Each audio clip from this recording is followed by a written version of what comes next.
नमो अरिहंताणं नमो सिद्धाणं नमो हैर्याणं नमो उपजायणं नमो लोये सवसावणं मंगलम भगवान वीरो मंगलम गौतमो गणी मंगलम कुंद कुंदार्यो जैन धर्मोस्तु मंगलम सर्वमंगल मांगल्यम सर्वकल्याणकारकम प्रधानम सर्वधर्माणम जैनम जयतु शासनम।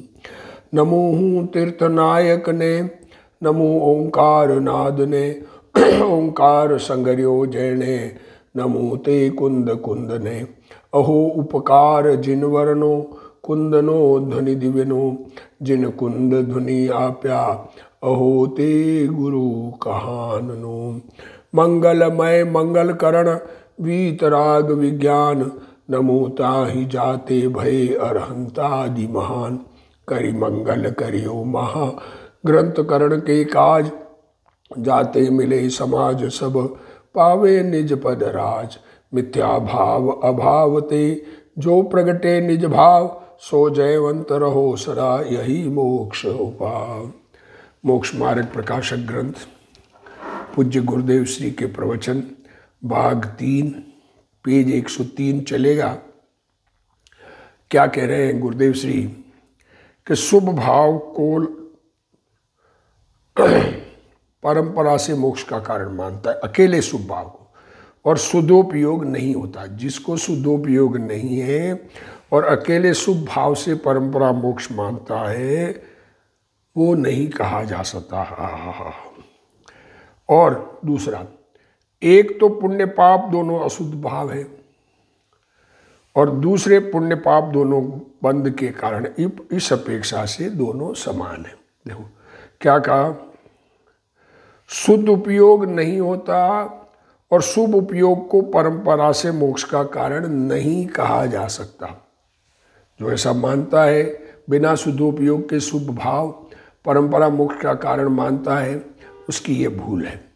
और शुभ और अशुभ में दोनों में समानता कहा क्योंकि दोनों अशुद्ध है एक बात और दोनों बंध के कारण है दो बात, इस अपेक्षा समान है।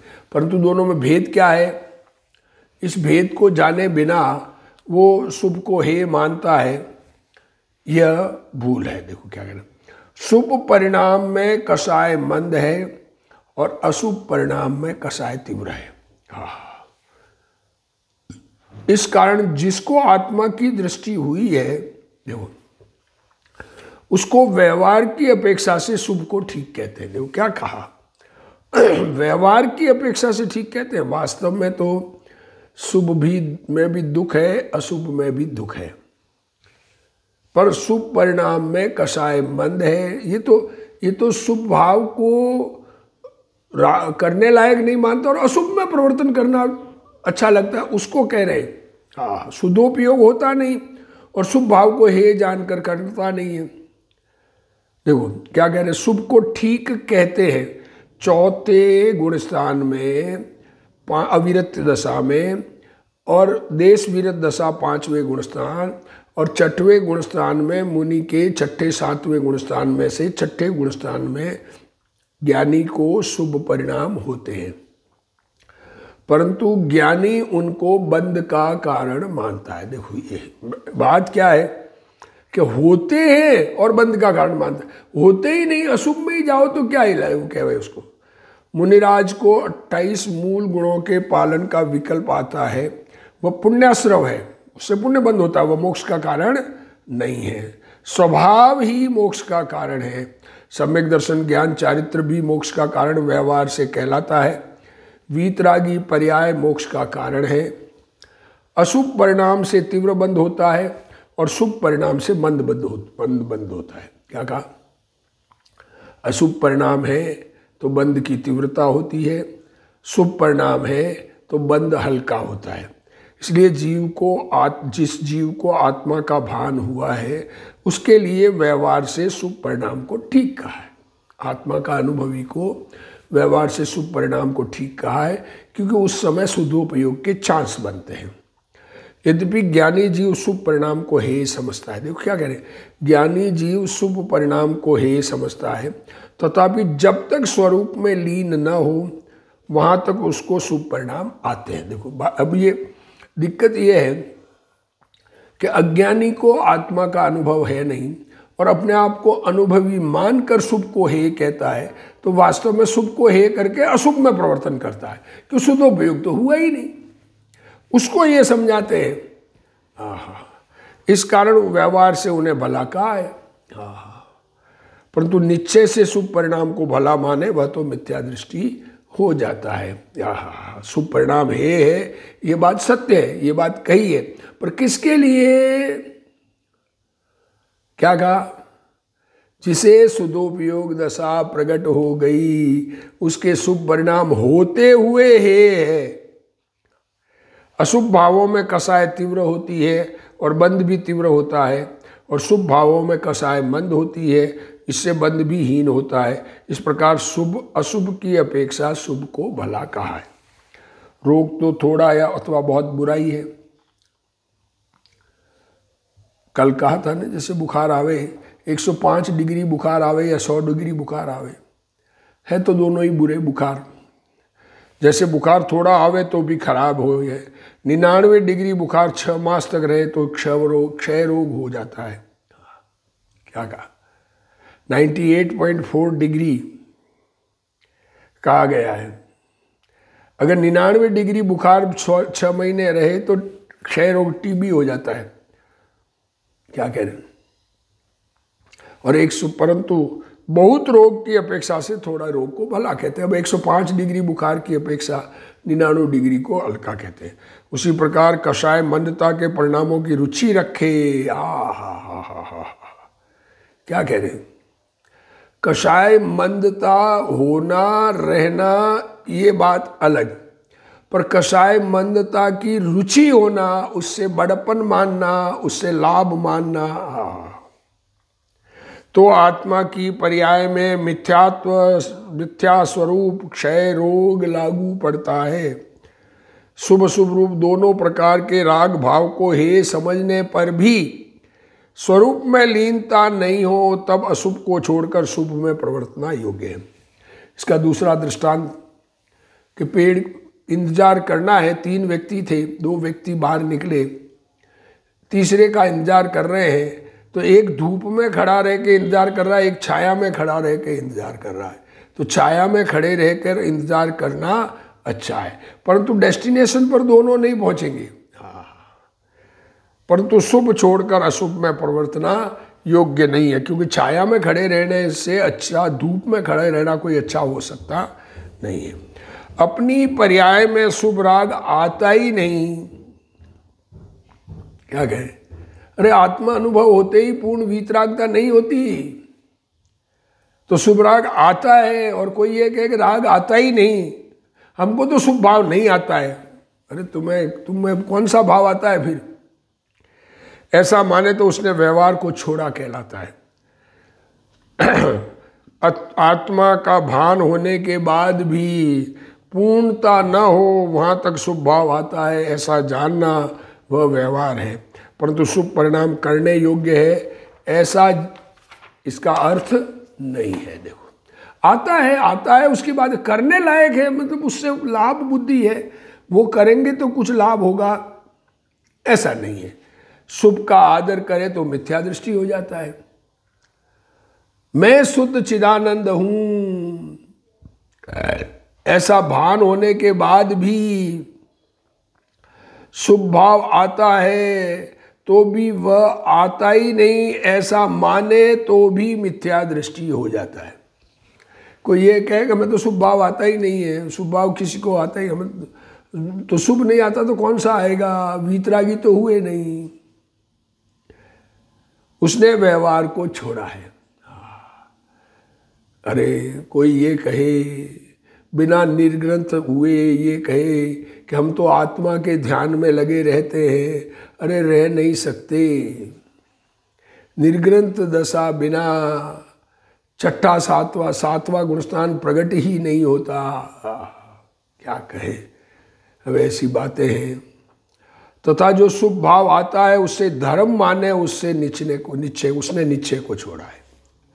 शुभ भाव से धर्म माने, लाभ माने, अपना माने, करने लायक माने, तो उसने निश्चय स्वरूप को छोड़ दिया है। सम्यक दृष्टि जीव शुद्ध आत्मा को उपादेय मानता है, वह निश्चय है, और शुभ भाव आता है उसको जानता है, वह व्यवहार है। श्री समय सार गाथा 12 में कहा है कि चौथे, पांचवें, छठवें गुणस्थान में जो शुभ भाव आता है, क्या कहें। किसी को 11वीं गाथा बतावे शुद्ध आत्मा के अनुभव की, तो वो 12वीं गाथा बताता है। तो 12वीं गाथा में क्या कहा है कि जो शुभ भाव आता है उसका ज्ञान करना, परंतु शुभ राग आता है उससे निश्चय टिकता है, ऐसा मानना यथार्थ नहीं है। शुभ भाव से निश्चय आत्मा का अनुभव बना रहेगा, ये मानना उचित नहीं है, क्यों शुभ भाव की रुचि होते ही तो मिथ्यात्व आ जाता है। शुभ भाव रहना ये चारित्र की कमजोरी है, और शुभ भाव की रुचि होना ये श्रद्धान की गड़बड़ है। शुद्ध स्वभाव के अवलंबन से निश्चय प्रकट होता है।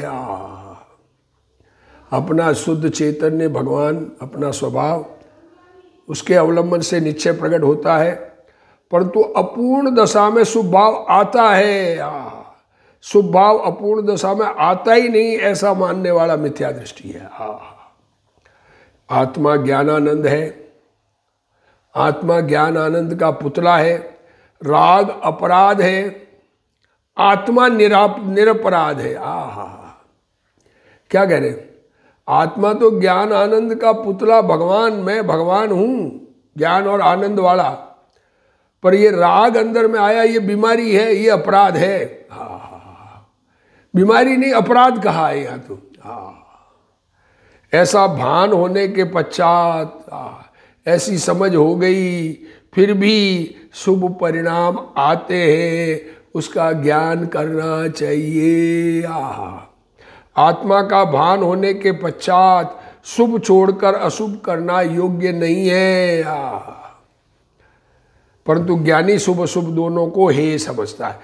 अंदर में परिणामों में तो रखने लायक नहीं है, पर रहता है तो शुभ रहे ना। इंतजार करना पसंद नहीं है, जाना है डेस्टिनेशन पर अब रुकना ही है तो पेड़ की छाया में रुके ना। ऐसा ये शुभ भाव है, पर रुकना चाहता नहीं है। धर्मी जीव को चौथे गुणस्थान में निर्विकल्प आनंद कंद आत्मा का अनुभव होता है। क्या कह रहे हैं गुरुदेव श्री। अरे आत्मा निर्विकल्प चैतन्य भगवान, ये अपना फीलिंग में आना, ये फीलिंग चौथा गुणस्थान प्रकट होता है उस समय, और शुभ अशुभ परिणाम होते हैं, उन्हें वह दुख रूप मानता है। वह शुभ राग से धर्म नहीं मानता। अज्ञानी जीव पर से तथा शुभ राग से धर्म मानता है। देखो क्या कह रहे हैं, अज्ञानी जीव क्या मानता है, कोई और मुझे धर्म देगा, भगवान मुझे धर्मात्मा बनाएंगे, या शुभ भाव करते करते धर्म हो जाएगा।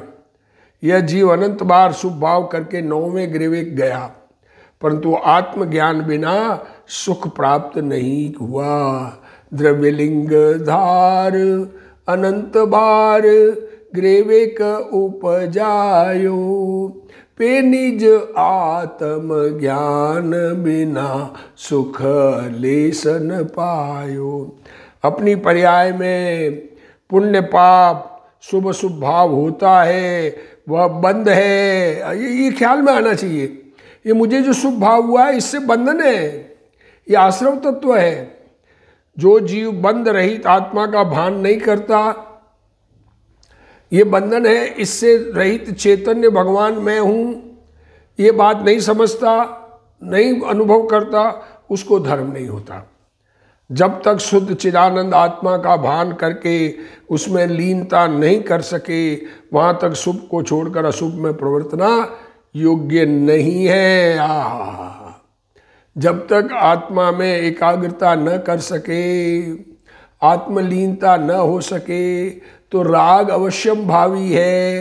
तो राग आवे तो शुभ छोड़कर अशुभ में प्रवर्तन करना ये योग्य नहीं है। इस बात के मर्म को नहीं समझे तो जीव या तो अकेले शुभ भाव में लग जाता है, इस बात को नहीं समझे तो या तो शुभ भाव क्रियाओं में लग जाता है अथवा तो शुभ को छोड़कर अशुभ में लग जाता है, परंतु शुद्धोपयोग करने का प्रयत्न नहीं करता। ये बात क्या कही है? अरे शुद्धता, शुद्ध हूँ, ऐसी समझ उत्पन्न करने का प्रयत्न मेरी समझ में यह तो आना चाहिए ना, मैं शुद्ध हूँ। कैसा शुद्ध हूँ? किस प्रकार का शुद्ध हूँ? मैं चैतन्य भगवान हूँ। ये बात का निर्णय करने का प्रयत्न करें। अरे गुरु बार बार समझाते हैं कि मैं तो ज्ञानानंद का पुतला चैतन्य भगवान हूँ। उसका प्रयत्न न करे और शुभ भाव में लगा रहे तो वह मिथ्या दृष्टि है। भाई वीतराग का मार्ग तो अलौकिक मार्ग है, उसको समझने के लिए बहुत पुरुषार्थ चाहिए। समझने के लिए करना कुछ नहीं है, समझना है, क्योंकि ज्ञान समझ का स्वरूप है, ज्ञान समझ रूप है, और समझने से कल्याण होगा, करने से होगा, ये मान्यता झूठी है। अनादि से आत्मा की दृष्टि और रुचि पर सन्मुख है, उसकी दिशा बदलकर स्वस्थ में रुचिपूर्वक अंतर स्थिरता करने में अनंत पुरुषार्थ है। अभी तो जैन के नाम से अनेक प्रकार से आत्मा की बातें करते हैं। ऐसी विपरीत रुचि वालों का संग चढ़ गया है, बढ़ गया है। क्या कह रहे हैं? आत्मा की रुचि तो नहीं, और आत्मा की बातें बहुत प्रकार से करे, नाम जैन का, और किसी प्रकार भी कुछ भी बात किसी में भी आत्मा का स्थापन करे। इस कारण यह बात समझना कठिन, इसलिए समझ पढ़ना कठिन पड़ रहा है, क्योंकि दुनिया में भ्रम फैलाने वाले बहुत है। शुभ भाव से धर्म नहीं होता और शुभ भाव आए बिना भी नहीं रहता। देखो, शुभ भाव से धर्म नहीं होता पर शुभ भाव आए बिना नहीं रहता। गुरुदेव श्री क्या कह रहे हैं? शुभ भाव करना चाहिए, नहीं शुभ भाव किए बिना धर्म नहीं होगा, ये नहीं कहा। धर्म की रुचि वालों को अशुभ छूटकर शुभ आता है। इस प्रकार दोनों को यथार्थ रूप से समझना चाहिए। फिर वह कहता है, कामादिक या क्षुधादिक मिटाने की अशुभ रूप प्रवृत्ति तो हुए बिना रहती नहीं है। क्या कह रहे हैं? कामादिक और क्रोधादिक, ये दो बातें ली है पंडित जी ने। कामादिक मीन्स विषय इच्छा, और क्रोधादिक मीन्स कसाय इच्छा। इसको मिटाने की, इसको, इन दोनों को, काम और क्रोध को मिटाने की, भूख आदि को मिटाने की, क्षुधादिक, कामादिक और क्षुधादिक लिखा है, क्षुधादिक गलत बोल गया मैं, क्रोधादिक, कामादिक और क्षुधादिक, काम का भाव हो, आहार भय मैथुन परिग्रह 4 संज्ञा है, उसका परिणाम हो, तो इनको, इनकी शांति का उपाय करने का अशुभ रूप प्रवृत्ति तो होती है, और शुभ प्रवृत्ति इच्छा करके करनी पड़ती है। ये प्रश्न देखो, शुभ प्रवृत्ति के लिए जबरदस्ती करना पड़े, ज्ञानी को इच्छा चाहिए नहीं, इसलिए शुभ का उद्यम नहीं करना, इसलिए उद्यम नहीं। उत्तर देखो, तुम्हें शुभ प्रवृत्ति में नहीं लग के अशुभ में लग रहे हो, इसका मतलब तुम्हें रुचि आत्मा की नहीं है, ये बात नहीं समझ में आती। वो तो अगर जिसको आत्मा की रुचि है उसकी प्रवृत्ति अशुभ छूटकर शुभ रूप होती है। क्या कहना? शुभ प्रवृत्ति में उपयोग लगने से तथा उसके निमित्त से विरागता बढ़ने से कामादिक हीन होते हैं, और क्षुधादिक में भी संक्लेश थोड़ा होता है। इसलिए शुभोपयोग का अभ्यास करना, उद्यम करने पर भी यदि कामादिक व क्षुधादिक पीड़ित करते हैं, देखो अंदर शुद्ध उपयोग आत्मसन्मुखता का अभ्यास करे, उस समय जो शुभ भाव आवे, ऐसे उद्यम करने पर भी ये भूख प्यास आदि नहीं छूटती, विषय कसाय की इच्छा नहीं छूटती, तो उनके अर्थ जिससे थोड़ा पाप लगे वह करना, जिसमें कम से कम पाप हो, परंतु शुभोपयोग को छोड़कर निशंक पाप रूप प्रवर्तन करना तो योग्य नहीं है। और तू कहता है ज्ञानी की इच्छा नहीं है, और शुभोपयोग इच्छा करने से होता है। तो जिस प्रकार देखो, ज्ञानी की इच्छा नहीं है और शुभोपयोग इच्छा करने से होता है, तो उसका दृष्टांत दे रहे हैं। कोई पुरुष किंचित मात्र भी अपना धन देना नहीं चाहता।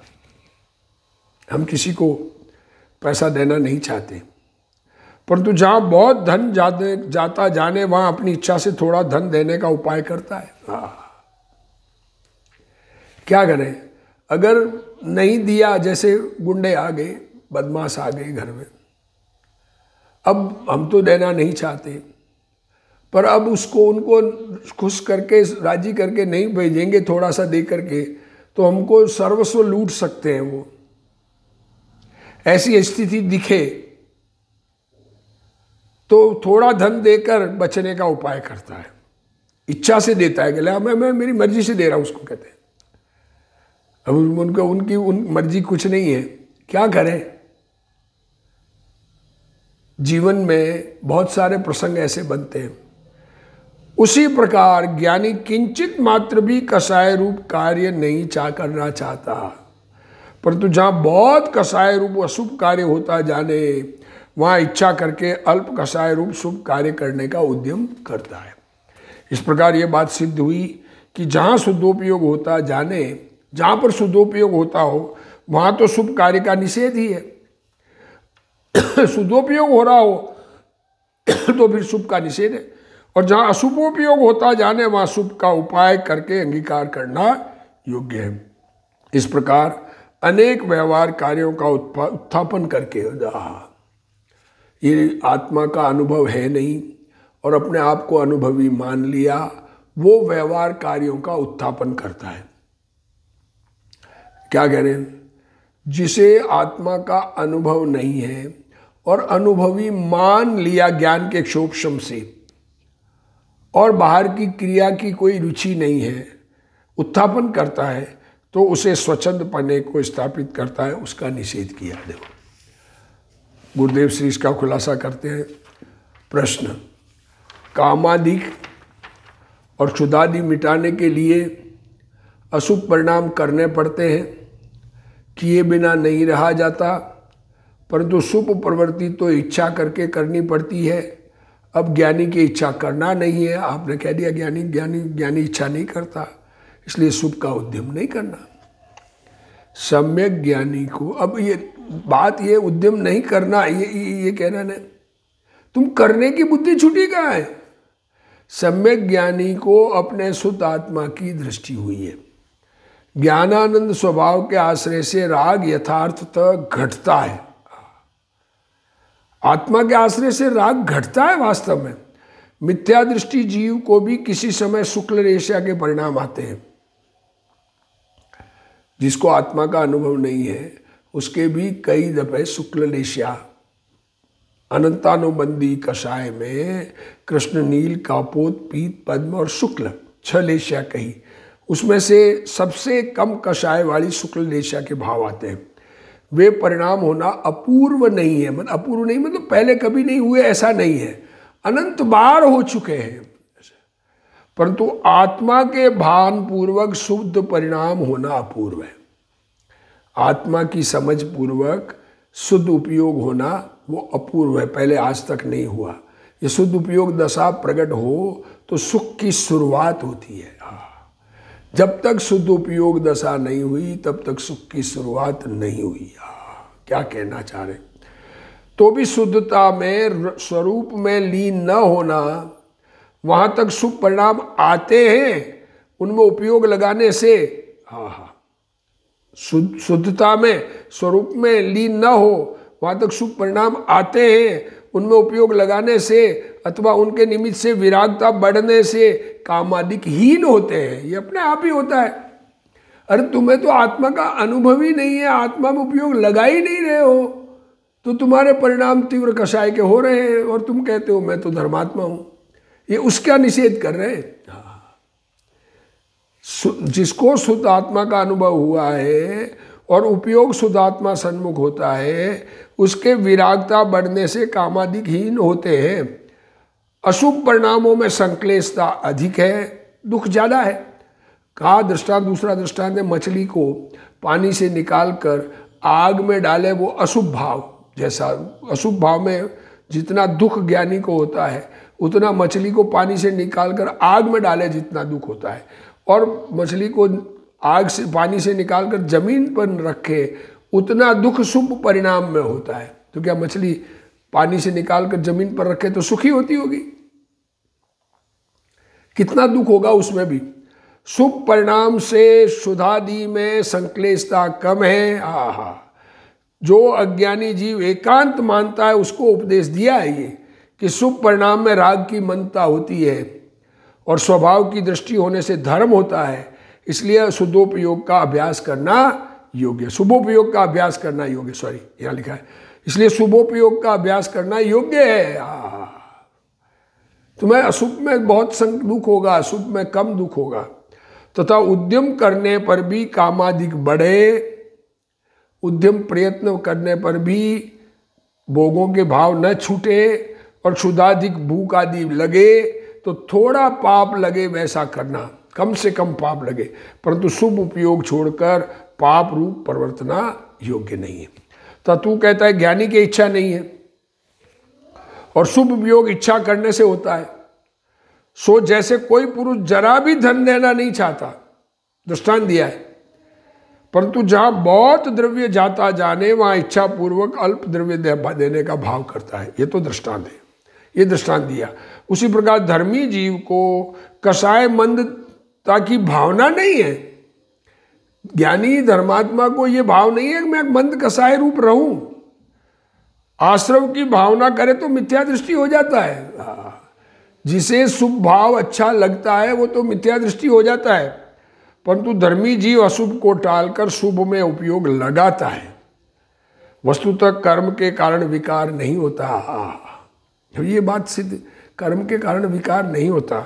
जो कर्म के कारण विकार मानता है उसको स्वतंत्र परिणमन की खबर नहीं है, कण कण की स्वतंत्रता उसके ख्याल में नहीं है। कर्म जड़ है और विकारी परिणाम औदैहिक भाव है। क्या कह रहे हैं, कर्म तो जड़ है और राग आया वो तो कर्म का उदय का भाव है। तत्वार सूत्र में औदैहिक भाव को जीव का स्वतत्व कहा। ये कर्म के उदय से होने वाला भाव जीव का भाव है। 5 भाव कहे जीव के, औदैहिक, औपस्मिक, शोपस्मिक, क्षायिक और परिणामिक।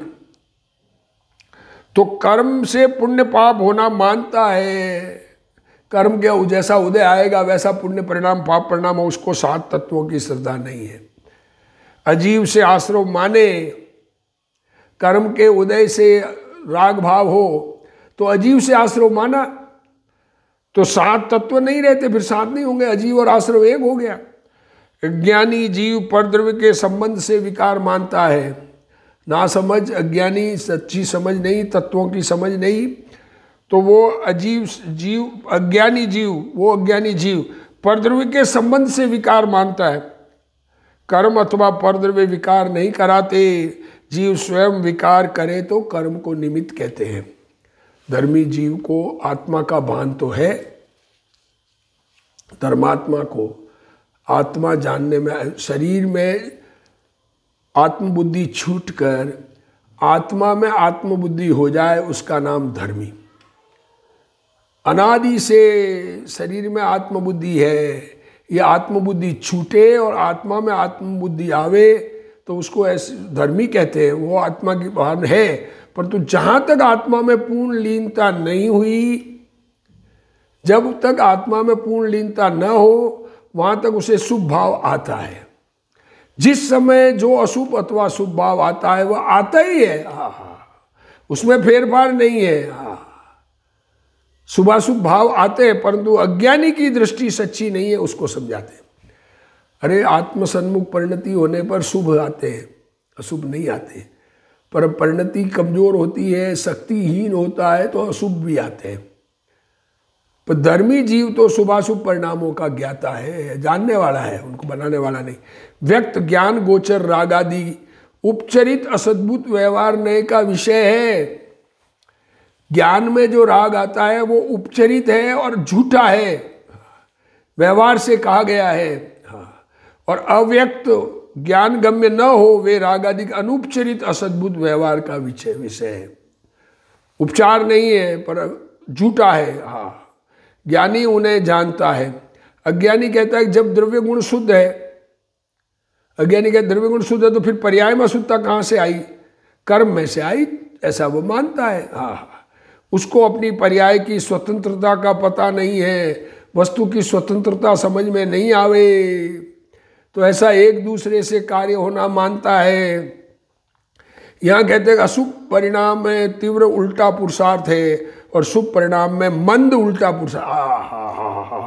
क्या गुरुदेव सिंह ने खुलासा किया। अशुभ भाव हो तो उल्टा परिणाम तीव्र है और शुभ भाव हो तो उल्टा परिणाम मंद है, और शुद्ध परिणाम में सच्चा सुलटा पुरुषार्थ है। अज्ञानी शुभ परिणाम को धर्म मानता है अथवा कर्म से विकार हुआ मानता है, अथवा शुभ परिणाम आते ही नहीं ऐसा मानता है, वह बड़ी भूल है। क्या कह रहे हैं।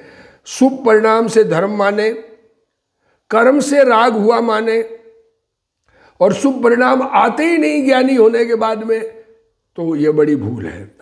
ज्ञानी होते ही केवल ज्ञानी नहीं होता है, राग है तो शुभ भाव होता है।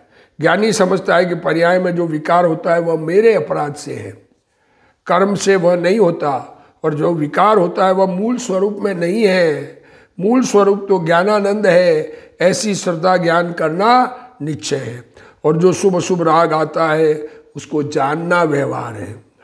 इस प्रकार दोनों का ज्ञान करना प्रमाण है। क्या कह रहे हैं। ज्ञानानंद में श्रद्धा ज्ञान करना निश्चय है और शुभ अशुभ राग को जानना व्यवहार है। ये दोनों का ज्ञान करना ये प्रमाण ज्ञान है। ज्ञानी शुभ अशुभ राग को हे मानता है, परंतु स्वरूप में स्थिर न रह सके, तब बहुत कषाय रूप अशुभ कार्य होता जाने। वहाँ इच्छा करके भी अल्प कषाय रूप शुभ कार्य करने का उद्यम करता है। इस प्रकार अनेक व्यवहार कार्यों का उत्थापन करके जो स्वच्छंद पने को स्थापित करता है उसका निषेध किया। अब ये निश्चयाभासी जीव किस प्रकार का प्रवर्तन करता है, कैसे चलता है, कैसे कार्य करता हुआ दिखता है, ये भी क्या कोई कहेगा कि निश्चयाभासी व्यवहाराभासी उभयाभासी का पता कैसे लगे। तो पंडित जी ये पता बता रहे हैं, वो आगे स्वाध्याय में चलेगा।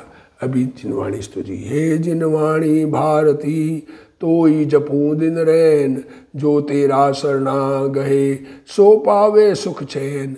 जा वाणी के ज्ञान ते सूझे लोकालोक, सो वाणी मस्तक नमो सदा दे तुहूँ ढोक। जिनवाणी मात की जय।